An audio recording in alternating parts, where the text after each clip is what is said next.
ओम श्री परमात्मने नमः। ओम श्री सद्गुरुवे नमः। आदेश ओम शिव गौरक्ष योगी। वंदना करते हैं। गम गम गणेश नाथाय कृपा करो करुणाकराय स्वर साम्राज्ञी सरस्वती कर चित्तवास मम मुढ़मति सद्गुरु मेरे अलख निरंजन कृपा के सागर ज्ञान के रंजन।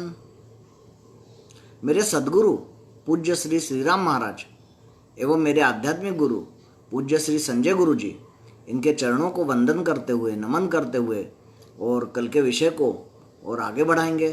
कल मैंने आपको संत ज्ञानेश्वर मावली इनके विषय में कथा बताई थी और उस कथा को, उस चरित्र को और आज अपन आगे बढ़ाएंगे।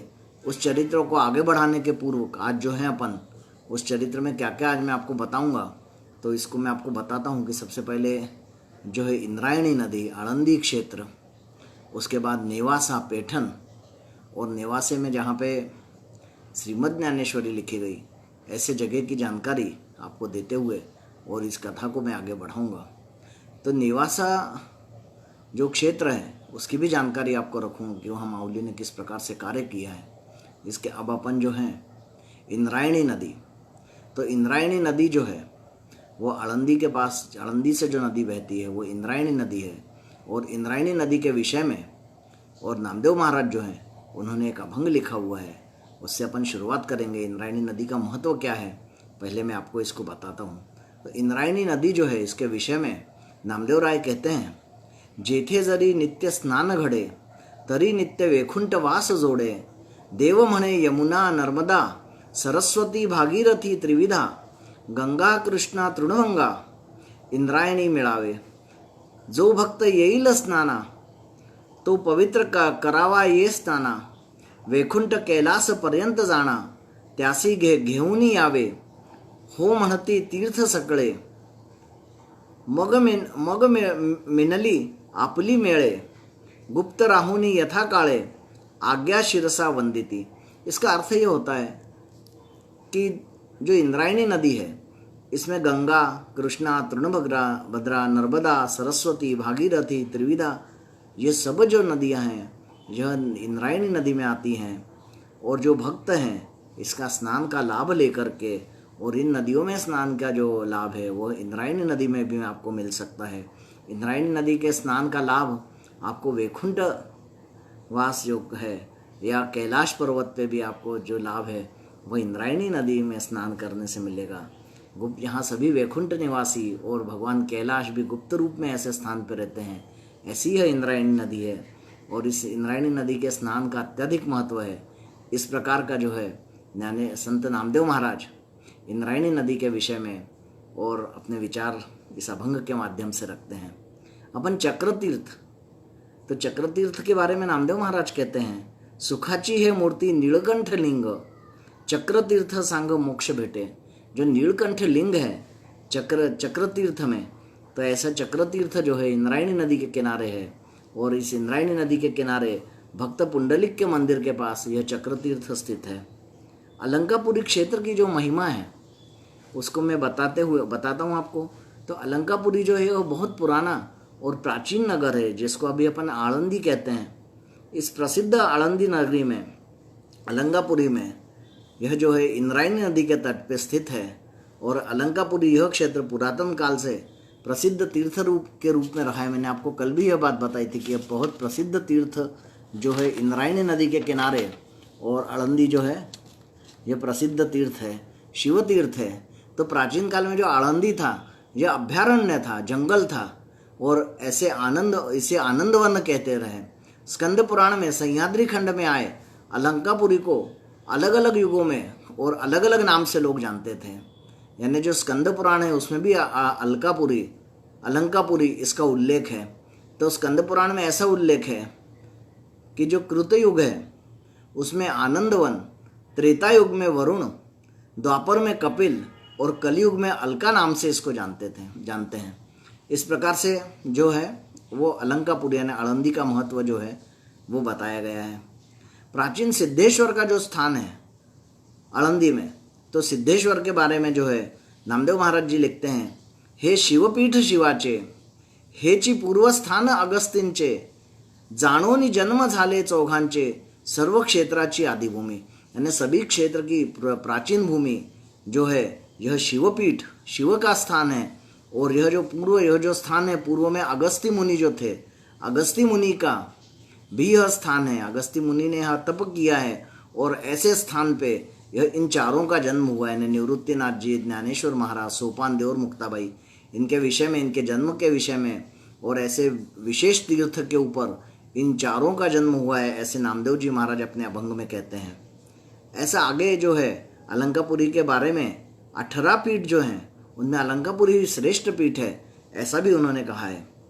यह होने के बाद और कल की जो घटना और शुद्धि पत्र की जो घटना मैंने आपको बताई थी कि रेड़े के मुख से, यानी जो भैंसा है इसके बच्चे के मुख से और वेद बुलवाने के बाद या वेद की ऋचा बुलवाने के बाद और किस प्रकार से वहाँ के पंडितों ने गौरवान्वित किया है महाराज को, माउली को, उसके विषय में, शुद्धि पत्र के विषय में।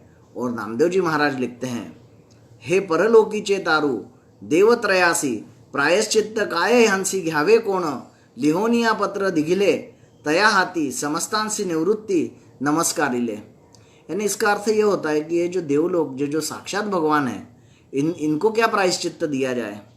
ऐसा जो पत्र है और यह लिख कर के आळंदी के ब्राह्मणों ने, और यह पत्र लिखने के बाद और निवृत्तिनाथ को जो है वह नमस्कार किया है। इस प्रकार का नामदेव जी महाराज अपने एक अभंग में लिखते हैं। अब पैठन में जो शुद्धि पत्र का जो प्रकरण है, तो पैठन की ब्राह्मण सभा ने जो शुद्धि पत्र दिया है तो किस प्रकार का दिया है मैं आपको बताता हूँ, उसका महत्व क्या है और पैठन के ब्राह्मण कितने जो है विद्वत थे, इसके विषय में आपको बताता हूँ। तो पैठन ब्राह्मण सभा में जो ज्येष्ठ आचार्य थे उनका नाम था बाप देवाचार्य। यह एक आदरणीय व्यक्तित्व थे, वहाँ के जो है वेद के बहुत बड़े ज्ञाता थे, संस्कृत के बहुत बड़े पंडित थे और बहुत बड़े उस क्षेत्र में उनका आदर था। ऐसे आदरणीय बोप देवाचार्य संस्कृत के भी प्रकांड विद्वान थे। न्याय, मीमांसा, तर्क, व्याकरण, वैद्यकी, ज्योतिषी, साहित्य, भगवत गीता, भागवत इत्यादि विषयों पर उन्होंने जो है अलग अलग 26 प्रकार के संस्कृत ग्रंथों की रचना करी है। अनेक विषयों पर संस्कृत में उन्होंने रचना करी है।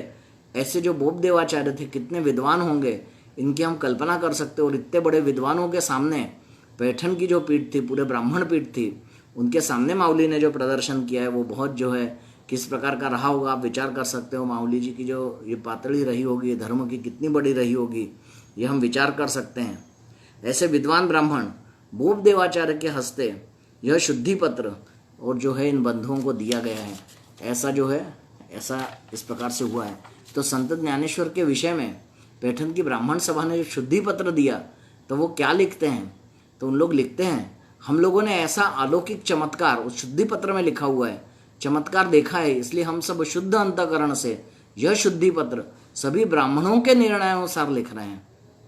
उस शुद्धि पत्र में वो लिखते हैं कि मुक्ता के बड़े भाई ज्ञानेश्वर का स्मरण करने पर वह सभी को मुक्त करने में समर्थ हैं, इसलिए अज्ञानी लोगों ने स्व कल्याण के लिए उनकी निंदा नहीं करना चाहिए, बल्कि सब पुण्यवान लोगों ने, ज्ञानी लोगों ने उनका ध्यान रखकर उनकी वंदना करना चाहिए। इस प्रकार का शुद्धि पत्र में लिखा है। कितने छोटे मावली हैं और उनके विषय में बहुत बड़े विद्वान पंडित लोग क्या लिख रहे हैं, किस प्रकार का उनका उस समय की विद्वत्ता रही होगी, अपन इससे कल्पना कर सकते हैं उन्होंने किस प्रकार से प्रभावित किया होगा। तो इस प्रकार का जो पत्र है जो इन्होंने लिखा है, उसके पहले उसके बीच में एक चीज़ और लिखी है, वो लिखी है जो ज्ञानेश्वर है भगवान, वो विष्णु के अवतार जी जो हैं वो शंकर, सोपान भगवान जो हैं वो ब्रह्मा, और मुक्ताबाई जो है वो साक्षात जगदम्बा की अवतार है। इस प्रकार का ब्रह्म चित्कला ऐसा उन्होंने कहा है। यानी ज्ञानेश्वर महाराज को विष्णु का अवतार, निवृत्तिनाथ जी को शंकर का अवतार, सोपान को ब्रह्मा का अवतार और मुक्ताबाई को जो है उन्होंने साक्षात भवानी का अवतार या ब्रह्मचित्कला अवतार ऐसा उन्होंने बोला हुआ है। शालिवाहन शके 1209 माघ शुक्ल पंचमी के दिन यह जो शुद्धि पत्र है, यह शुद्धि पत्र जो है इन चारों को यानी ज्ञानेश्वर महाराज के हाथ में ब्राह्मणों ने वंदन करते हुए दिया है। यह क्षेत्र पैठन के, और ये जो पत्र है आज भी उपलब्ध है, और ये जो पत्र है पैठन के जो एकनाथ महाराज हैं उनके पास था और आज उनके वंशजों के पास में यह शुद्धि पत्र आज भी है। बहुत धूमिल हो चुका होगा पर आज भी ऐसा कहते हैं कि यह शुद्धि पत्र आज भी उपलब्ध है। अब एक पैठन की कथा है कि माउली वहाँ जब पैठन में इतने प्रसिद्ध हो गए तो कुछ दिन पैठन में रुके, और जब वो पैठन में रुके तो उन चारों बंधुओं ने, माउली ने, निवृत्तिनाथ जी ने, सोपान जी ने, मुक्ताबाई ने, और वहाँ पे जो है वो अपना ये किया हुआ है, प्रवचन किए हैं। उसके बाद नदी के किनारे बैठ कर के जो है किया, इस प्रकार से अनेक कार्य और पैठन के किनारे बैठ के किए हैं। और ये पैठन में रहते हुए, और हम सब जानते हैं कि तीर्थों में जो है हम अपने जो ये रहते हैं पूर्वज रहते हैं, और ऐसे पूर्वजों का हम अपने तीर्थों में और अपने पूर्वजों के लिए पिंडदान करते हैं, पूर्वजों के लिए भोजन करवाते हैं। इस प्रकार का उल्लेख आप देखते होंगे कि आता है। तो माउली ने वहाँ पे चारों भाइयों ने, और गोदावरी नदी के तट पे, पैठन में गोदावरी नदी है तो गोदावरी के नदी के तट पे, और अपने पूर्वजों का पिंडदान किया। और पिंडदान करने के बाद भोजन की व्यवस्था करी, और भोजन में जो है उन्होंने साक्षात अपने पूर्वजों को बुलाया था। उस समय के ब्राह्मणों ने अपने आँखों से और ये देखा था कि माउली के जो पूर्वज हैं वो आकर के और साक्षात बैठ करके और उन्होंने भोजन किया है। इस प्रकार का एक चमत्कार जो है वो पैठन में माउली ने और किया हुआ है। पैठन जो है, जो इन चारों बंधुओं का, माउली का जो है वो मामा का पक्ष है, और वहाँ उनके मामा, मामी, नानी इस प्रकार से रहते हैं, और उनके लाड़ प्यार में कुछ दिन तक इन लोग रहे, और उन्होंने बहुत स्नेह किया, प्यार किया। और इसके बाद एक समय ऐसा आया कुछ दिन रहने के बाद कि माउली बोले कि अब अपन जो है आळंदी के लिए प्रस्थान करेंगे। तो आळंदी के लिए प्रस्थान करेंगे बोलने के बाद जो है उन्होंने, पैठन के लोगों ने उनको रोकने की बहुत कोशिश की, बहुत प्रेम किया, पर उन्होंने कहा नहीं, अब मुझे आगे जाना है। तो माउली को छोड़ने के लिए उस समय पैठन के सभी नागरिक इकट्ठे हुए, हरिनाम संकीर्तन करते हुए, और सब लोग बहुत बड़ी संख्या में पैठन के लोग इकट्ठा होकर के, और जो पैठन की जो सीमा है यहाँ तक चारों को छोड़ने आए। और उनके साथ में जिस रेड़े ने जो है अपना ये बोला था, जिस रेड़े के मुख से और माउली ने वेद का उच्चारण कराया था, ऐसा रेड़ा भी उनके साथ, उनका पीछा नहीं छोड़ रहा था, ऐसा रेड़ा उनके साथ चलना चालू किया। और चलते चलते ये चारों बंधु और रेड़ा ऐसे करते हुए गांव गांव घूमते हुए, हरिनाम संकीर्तन करते हुए और प्रभु का गान करते हुए और आगे बढ़ रहे हैं। और ऐसा बढ़ते बढ़ते और जो है आड़ेगांव पहुंचते हैं। और आड़ेगांव में जो रेड़ा है उसकी तबीयत खराब होती है, वो पानी पीना छोड़ देता है, घास खाना छोड़ देता है। और आड़ेगांव में और रेड़ा अपने शरीर को भी छोड़ देता है। जब रेड़े की वहाँ समाधि है, और जब शरीर छोड़ता है तो माउली उसको वहाँ पे समाधि देते हैं, मुक्त करते हैं। और वह समाधि आज भी आड़ेगांव में है। मैं पिछले वर्ष जब इस क्षेत्र के भ्रमण के लिए गया था तो मैंने इस समाधि स्थान का दर्शन किया हूँ, नेवासे का दर्शन किया हूँ, जहाँ माउली ने जो है अपना पूरी ज्ञानेश्वरी लिखी। आपे गाँव में माउली के घर गया हूँ, जहाँ पे त्रिम्बक पंथ की समाधि है, गोदावरी नदी का तट है। यह मैंने अपने साक्षात आँखों से नेवासे के भी दर्शन किया हूँ। ऐसा मैंने पिछली बार किया हूँ। तो उस समय इस रेड़े का या इस भैंस का जो ये है बच्चा है, इसकी जो समाधि है, आज वो बहुत बड़ा मंदिर है, और उस मंदिर में अनेक कार्यक्रम चलते रहते हैं। इस प्रकार का वो स्थान है, और माउली ने उस स्थान पे और उस रेड़े को मुक्त किया है, इस प्रकार से हम कह सकते हैं।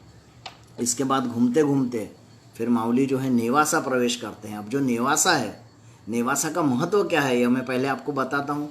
तो दक्षिण दिशा में वहाँ बहने वाली एक प्रवरा नदी है, और प्रवरा नदी के तट पे और यह नेवासा स्थित है। यह जो क्षेत्र है, इस क्षेत्र को में नेवासा जो है खंडोबा और मोहिनीराज ऐसे दो भगवानों के मंदिर हैं। और जो नेवासा है दो भाग में विभक्त है।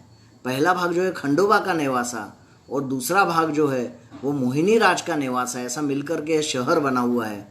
तो नेवासा जो ग्राम है उस समय का, तो समुद्र नेवासा ग्राम में ऐसा कहते हैं, जब समुद्र का जो मंथन हुआ, और समुद्र मंथन के समय 14 रत्न निकले थे, आप सभी जानते हैं। उनमें से एक रत्न यानी अमृत। तो इस अमृत प्राप्ति के लिए देवताओं और दैत्यों में भारी संघर्ष हुआ रहा, और उस संघर्ष को के बीच में देवताओं को अमृत मिले, इसके लिए विष्णु भगवान ने और मोहिनी का रूप धारण किया था। और ये कथा आप लोगों को पता होगी। और जो मोहिनी का रूप धारण करके और अमृत भगवानों को दिया था, अमृत प्राप्त किया था। और यह जो अमृत है प्राप्त करने वाला जो मोहिनी रूप है, इस मोहिनी रूप के नाम से वहाँ पे एक बहुत यानी मोहिनी रूप का एक मंदिर है, उसको महालया मंदिर कहते हैं। ऐसा यह नेवासा, यह एक प्राचीन क्षेत्र है। और इस नेवासा क्षेत्र में जो है माउली घूमते घूमते पहुँचते हैं। और वहाँ नेवासा के सीमा में प्रवेश करते हैं, गांव में जब प्रवेश करते हैं तो उस गांव में एक जगह बहुत भीड़ लगी रहती है, भारी विलाप होता रहता है। और एक कोई युवा उस गांव का, जो उस गांव का पटवारी रहता है, ऐसा युवा, उसकी मृत्यु हुई रहती है और वहाँ पे उसकी पत्नी, युवा पत्नी बहुत विलाप करती रहती है। और माऊली पूछते हैं कि क्या हुआ है, कौन कौन है ये?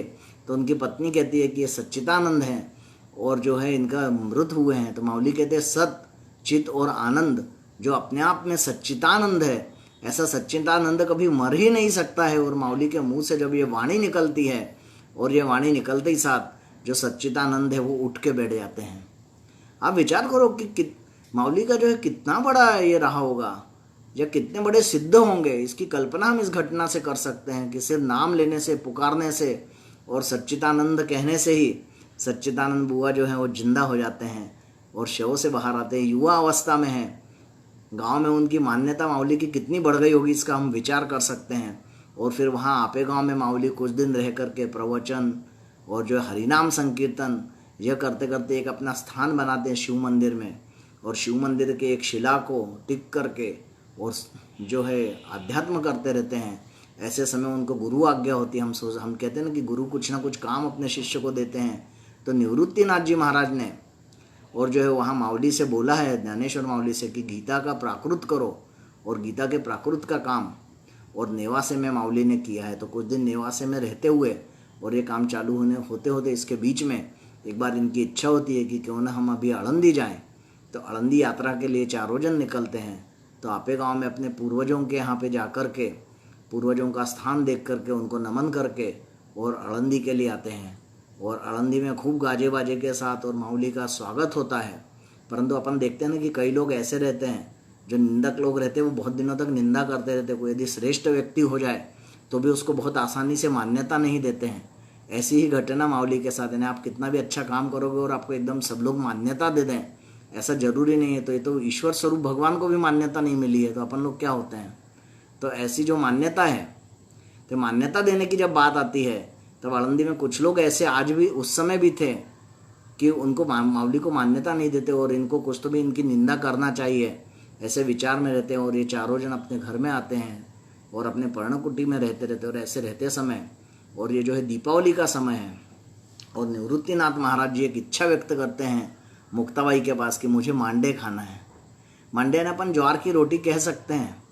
तो दीपावली के समय में ऐसा कहते हैं और मुक्ताई सोचती है कि मेरे भाई ने, जो कि निवृत्ति प्रवृत्ति के हैं और पहली बार मुझसे कुछ मांगा है इस प्रकार से, तो मनाने के लिए, और जो मांडे बनाए जाते हैं वो मिट्टी के बर्तन पे बनते हैं। तो कुम्हार के यहाँ जाती है और कुम्हार के यहाँ जाते जाते, बहुत छोटी है, तो जाते जाते वहाँ एक विसोबा चाटी करके एक ब्राह्मण रहते, वो रास्ते में मिलते और मुक्ताई से पूछते कि मुक्ते कहाँ जा रही हो? तो मुक्ताबाई थोड़ी सी झेप जाती है और कहती है कि मैं जो है, मेरे को मांडे बनाना है, इसलिए मैं बर्तन, मिट्टी का बर्तन लेने जो कुम्हार के यहाँ जा रही हूँ। और कुम्हार के यहाँ जाने के लिए निकलती और विसोबा खेचर पीछे, विसोबा जो है चाटी, खेचर नहीं विसोबा चाटी, ये ब्राह्मण पीछे पीछे जाते हैं। और पीछे जाने के बाद में और जो कुम्हार है उससे माऊली मांगती है, उससे जो है ये मांगती है बर्तन मुक्ताबाई। तो उस समय ये विसोबा चाटी जो है वो उसको मना कर देते हैं। उसकी इच्छा रहती कुम्हार की देने की, तो कुम्हार से कहते हैं, इनकी साहूकारी रहती बहुत बड़ी, तो कहते हैं यदि तुमने यदि आज इसको यदि बर्तन दिए तो ये समझ लेना कि मैं तुझसे अभी के अभी पैसे वसूल करूँगा। और ये कर्ज में डूबा रहता है। तो मुक्ताबाई को मना कर देता है और मुक्ताबाई छोटे अवस्था में घर वापस आती है, रोने लगती है और माऊली ज्ञानेश्वर जी के पास में जाती है। कहती मैं आज मेरे साथ ऐसी घटना हुई, मैं बहुत दुखी हूँ कि मेरे बड़े भाई ने पहली बार मुझसे कुछ मंगाया और मैं वो बनाने में असमर्थ हूँ। तो ज्ञानेश्वर महाराज उस समय बड़े शांत स्वभाव से कहते हैं कि तुम आटा भिंगाओ, आटा भिंगा के लाओ। और वो आटा भिंगा के लाती है और ज्ञानेश्वर महाराज अपनी पीठ के बल लेट जाते हैं, पीठ यानी पेट के बल लेटते हैं और कहते हैं मेरे पीठ के ऊपर बना लो। तो उस पीठ के ऊपर तवा के आकार का एक वो बन जाता है, बहुत गर्म ऐसा तवा बनता है, ऐसा गोला, और उसके ऊपर जो है मुक्ताबाई जो है और मांडे बनाती रहती है। और जो विसोबा, ये जो चाटी है, विसोबा चाटी, ये झाँक के देखते रहते हैं कि मैंने इतना इनको मना किया, आज ये खाना कैसे बनाएंगे। तब ये इनके पर्णकुटी में ढकते हैं और इस चमत्कार को देखते तो भारी भयभीत हो जाते हैं। भयभीत होने के बाद जो है कि अब जो है कोई तकलीफ ना हो जाए, इसलिए भय के कारण, और इनका अधिकार कितना बड़ा है न माऊली का, यह उनको प्रत्यक्ष जब वो देख लेते हैं तब माऊली को शरणागत हो जाते हैं और माऊली से कहते हैं कि मुझसे बहुत बड़ी गलती हो गई, मुझे आपके शरण में ले लो और मुझे आप जो है मुझे शिष्यत्व प्रदान करो, आप मेरे गुरु बन जाओ। इस प्रकार से माऊली से विनंती करते हैं। और माऊली का कितना शांत स्वभाव है, कितना सुंदर स्वभाव है कि इतनी बड़ी घटना करने के बाद माऊली जो है उनको शिष्य के रूप में स्वीकार कर लेते हैं। और ऐसे ये जो चूँकि ये ब्राह्मण तो विद्वान तो बहुत रहते हैं, विशोभाचारी चाटी, तो ये विद्वान जो हैं ये बाद में, और माऊली के ऊपर उन्होंने लिखा है गुरु माझा ज्ञानेश्वर, ऐसे करके उन्होंने पूरी रचना लिखी हुई है। तो इस प्रकार की रचना विशोभाचारी की। और ये घटना होने के बाद कुछ दिन माऊली आळंदी में रहते हैं, खूब सम्मान होता है। और इन चारों का सम्मान होने के बाद में अब देखो यदि कोई बहुत अच्छी घटना और कोई विद्वत लोग हो जाते हैं तो समाज उनके पीछे निंदा करने वाला समाज भी खड़ा हो जाता है। और ऐसा समाज माऊली के पीछे खड़ा हो गया और वो समाज माऊली की वाही वाही करने लग गया ना। जो एक समय निंदा करता रहा वो वाही वाही करने लग गया।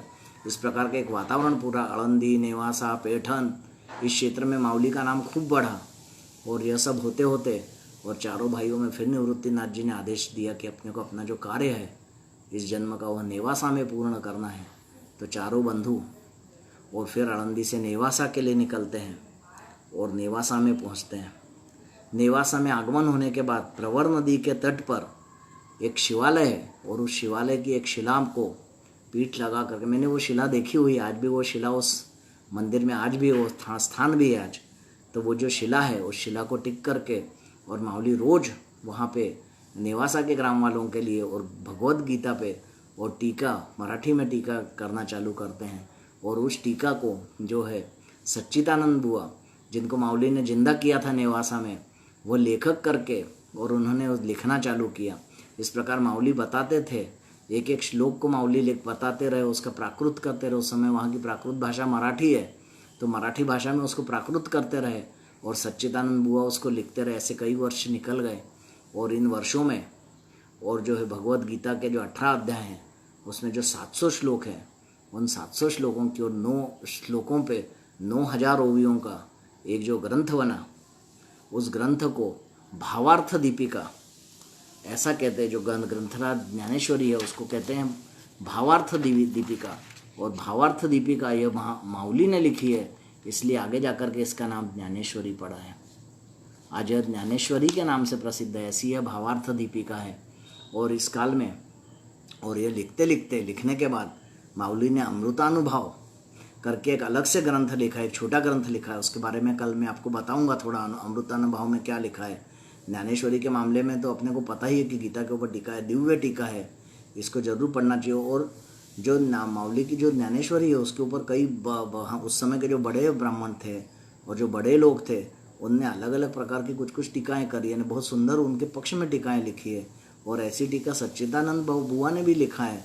जब वो पूरी ज्ञानेश्वरी हुई तब सच्चिदानंद बुआ जिन्होंने इसको लिखा है वो लिखते हैं, ब्रह्म ब्रह्मा चळेसी करी प्रगट गीता ज्ञानेश्वरी, यानी जो गीता है वो प्रगट रूप से ज्ञानेश्वरी। इस प्रकार का सच्चिदानंद बाबा जिन्होंने लिखा है वो लिखते हैं। और ऐसे ही तुकाराम महाराज के बाद में संत निळोबा करके हुए हैं। तो संत निळोबा ने ज्ञानेश्वरी के ऊपर लिखा है, संत ग्रंथ श्रेष्ठ ज्ञानेश्वरी अनुभव दावी भाविका, यानी इसको अपनाना चाहिए, इसका अनुभव करना चाहिए। इस प्रकार का निळोबा लिखते हैं। और इस प्रकार की पूरी रचना होने के बाद, और हम सब जानते हैं कि जब हम कोई ग्रंथ रूप का जब पूरा वाङ्मय लिखते हैं और कोई भी लिखता है उसके बाद उसको गुरु चरण में अर्पण किया जाता है। तो माऊली ने और इसको श्रीमद् ज्ञानेश्वरी को अपने गुरु निवृत्तिनाथ जी के चरणों में अर्पण किया है। ये ग्रंथ लिखने के बाद और इस ग्रंथ के आखिरी में हम सब जानते हैं कि माऊली ने एक दिव्य पसायदान लिखा हुआ है। तो पसायदान यानी क्या है, तो पसायदान की भूमिका क्या है, और पसायदान यानी क्या होता क्या है, तो प्रसाद है। पसायदान यानी प्रसाद। तो जब हम देखते हैं, हम जब कोई बड़ा सा यज्ञ करते हैं, हवन करते हैं या कुछ कार्य करते हैं, कुछ अधिष्ठान वगैरह करते हैं, छोटी छोटी पूजा करते हैं, तो हम कुछ प्रसाद बनाते हैं। और वह जो प्रसाद होता है वो भगवान की तरफ से होता है, ऐसा मान्यता है कि जो भगवान है उस प्रसाद को देते हैं, भगवान की तरफ से वो प्रसाद है, हम भगवान को दिखाते हैं और भगवान का प्रसाद है करके हम उसको बांटते हैं, भगवान ने दिया हुआ है, भगवान की तरफ से प्राप्त यह प्रसाद है। ऐसी हम मान्यता इस प्रकार के प्रसाद की हम रखते हैं। तो इस प्रकार से जब यह ग्रंथ पूरा हुआ और ग्रंथ पूरा होने के बाद माऊली ने और विश्वात्मक देवों के लिए और जो प्रसाद मांगा है वो प्रसाद क्या मांगा है, उस प्रसाद को कहते हैं पसायदान। तो उस पसायदान में माऊली जो मांगते हैं वो कहते हैं विश्वात्मक देव से प्रार्थना कर रहे हैं और विश्वात्मक ईश्वर की भक्ति कर्म करना चाहिए, ऐसा उसमें अपने प्रसादान में उन्होंने लिखा है। विश्वात्मक ईश्वर की भक्ति कर्म से करना चाहिए, इसलिए ज्ञानेश्वरी श्री का ग्रंथ लिखकर वह गुरु दक्षिणा के रूप में निवृत्तिनाथ के चरणों में उन्होंने समर्पित किया है। और जो ग्रंथ है इस वांग्मय यज्ञ से जो है, इसमें विश्वात्मक भगवान मुझे खुश होकर के, या विश्वात्मक भगवान जो है प्रसाद के रूप में और मुझे पसायदान दे, ऐसी इच्छा माऊली ने व्यक्त करी है। तो माऊली इसमें इस यज्ञ के पसायदान में क्या मांग रहे हैं, तो वो कहते हैं दुष्टों का दुष्टत्व नष्ट हो, दुष्ट नष्ट ना हो, उसमें का दुष्टत्व नष्ट हो। अभी अपन देखते हैं लोग दुष्ट को नष्ट करने के चक्कर में विरोधी नष्ट हो जाए ऐसा सोचते हैं। माऊली ऐसा नहीं सोच रहे हैं। माऊली कह रहे हैं कि जिन्होंने मेरा विरोध किया है वह विरोधी नष्ट हो जाए, वो दुष्टत्व ही नष्ट हो जाए, ऐसा पसायदान में मांग रहे हैं कि दुष्टत्व ही नष्ट हो, हृदय शुद्ध होकर सत्कर्म की इच्छा हो। सभी जो लोग हैं उनका हृदय शुद्ध हो जाए और उनको सत्कर्म करने की इच्छा हो जाए। समाज में परस्पर स्नेह भाव बढ़े, स्नेह भाव का निर्माण हो, ऐसा पसायदान में माऊली ने मांगा है। यह प्रेम भाव, यह जो स्नेह भाव है, यह मनुष्य के लिए ना होकर समस्त प्रकृति, यानी पूरी प्रकृति, समस्त जीव जंतु प्राणी, इनके लिए भी हो। अभी हमने देखा ना, जैसे अभी आज इतना बड़ा जो कोरोना फैला, उस समय हम देखते हैं कि चीन के लोग किस प्रकार से प्राणियों की हत्या कर रहे हैं, किस प्रकार से लोग प्रकृति का दोहन कर रहे हैं। तो माऊली कहते हैं कि यह जो प्रेम भाव है, जो स्नेह भाव है, यह मनुष्य तक ना स्थिर होकर के यह प्रकृति के लिए भी हो, और प्रकृति ही हमको सब कुछ देती है। इस प्रकार से प्रकृति के लिए भी माऊली अपने पसायदान में मांग रहे हैं और कह रहे हैं कि प्रेम भाव परस्पर हो, यानी प्रकृति, जीव जंतु, मनुष्य, और यह जो है इतना विराट जो है माऊली की सोच है। इस प्रकार से माऊली जो पसायदान में मांग रहे हैं वो समस्त प्रकृति के लिए मांग रहे हैं, निसर्ग के लिए मांग रहे हैं। और उसके बाद फिर निसर्ग से भी कह रहे हैं अपने पसायदान में। तो निसर्ग से क्या कह रहे हैं, तो निसर्ग की तरफ से जो है वो मांग रहे हैं, निसर्ग से मांग रहे हैं। विश्वात्मक देव से कहते हैं कि इस निसर्ग को भी जो है, तो निसर्ग की तरफ से ये मांग रहे हैं कि निसर्ग जो है मानव पर, प्राणी मात्र पर आकाशीय संकट उत्पन्न ना हो, इसके लिए मांग रहे हैं। आकाशीय संकट यानी अतिवृष्टि, अनावृष्टि, इस प्रकार के असंख्य नैसर्गिक संकट जो है इस धरती पे ना हो। ये जो धरती है सुजलाम सुफलाम रहे, इस प्रकार कहने न प्रकृति से भी मांग रहे हैं और मनुष्य से भी कह रहे हैं कि प्रकृति के जने जीव जंतु से भी प्रेम करो। और विश्वात्मक देव से कह रहे हैं कि ऐसी बुद्धि मनुष्य में उत्पन्न हो, ऐसी बुद्धि प्रकृति में उत्पन्न हो। इस प्रकार का इस पसायदान में मांग रहे हैं। कह रहे हैं दुरितान चेति मिर्जावो, इस प्रकार की मांग कर रहे हैं। और जो है हम देखते हैं कि संतों ने जो कर्म निषिद्ध रखे हैं उसे पाप कहते हैं। इस प्रकार के पाप ही समाप्त हो, यानी दुरितान चेति मिर्जावो, इसके कारण वैयक्तिक व सामाजिक विध्वंस होता है वह समाप्त हो। अपने स्वतः के स्वरूप विषय का ज्ञान यानी पाप नष्ट हो, पापों का अंधेरा दूर होकर स्वधर्म का प्रकाश चारों तरफ फैले। स्वधर्म पाप नाशक है, ऐसा पसायदान में माऊली ने मांगा है। तो इस प्रकार का पसायदान इतने 9000 ओवियों का ग्रंथ लिखने के बाद, अमृतानुभव लिखने के बाद और अनेक प्रकार की रचनाओं करने के बाद जो पसायदान है, आज इस पसायदान का कितना महत्व है। यह एक विश्वात्मक प्रार्थना है, पूरे विश्वात्मक भगवान के लिए प्रार्थना की है। एक समुदाय के भगवान की प्रार्थना नहीं है, पूरे विश्व का जो भगवान है, जो पूरे विश्व का, पूरे सृष्टि का जो पालन कर रहा है, ऐसे सृष्टि के पालन करने वाले भगवान के पास में और माऊली जो है वो प्रसाद मांग रहे हैं, प्रसायदान मांग रहे हैं। तो यह पसायदान क्या है, इसको मराठी में क्या है, यह मैं आपको पढ़ के बताता हूँ। पसायदान में क्या उसका जो है पसायदान किस प्रकार से लिखा है, यह मैं आपको पढ़ता हूँ, बताता हूँ। आता विश्वात्मके देवे येणे वाग्यज्ञ तोषावे, तोषोनी मज द्यावे पसायदान है। जे खळांची व्यंकटी सांडो, तया सत्कर्मी रती वाढो, भूता परस्परे जडो मैत्र जीवांचे। दुरितांचे तिमिर जावो, विश्वस्य धर्म सूरे पाहो, जोजे वांशील तोते लाहो। प्राणी जात वर्षत सकळ मंगळी, ईश्वर निष्ठांची मांदी आळी, अनवरत भूमंडळी भेटतू भूता। चला कल्पतरूंचे आरव, चेतना चिंतामणीचे गाव, बोलते जे अर्णव पियुषांचे. चंद्रमे जे आलांछन, मार्तंड जे तापहीन, ते सर्वाही सदा सज्जन सोय रे होतू. किंबहुना सर्व सुखी, पूर्ण होऊनी तिन्ही लोकी, भजी जो आदि पुरुखी अखंडित. आणि ग्रंथोपजीविये, विशेषी लोकी ये, दुष्टा दुष्ट विजये होवावे जी. येथ म्हणे श्री विश्वेश्वरावो, हा होईल दान पसावो, येणे वरे ज्ञान देवो, सुखिया झाला सुखिया झाला. कितनी सुंदर रचना पसायदान में मांगी है. जो लोग कोई बड़ा काम कर लेते हैं तो ईश्वर से खुद के लिए मांगते हैं. कोई भी बड़ा काम होता है तो लोग कहते हैं मेरे को कुछ मिले, मेरे लिए ये यज्ञ मैंने मेरे के लिए किया है, मैं आगे बढ़ूं इसके लिए किया है.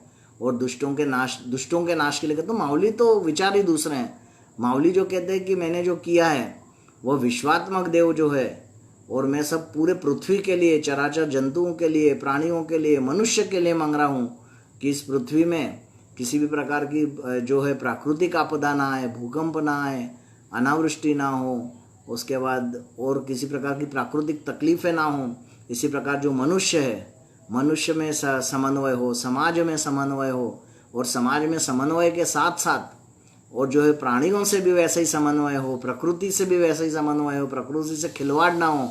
इस प्रकार का जो है विश्वात्मक देव से बोल रहे हैं.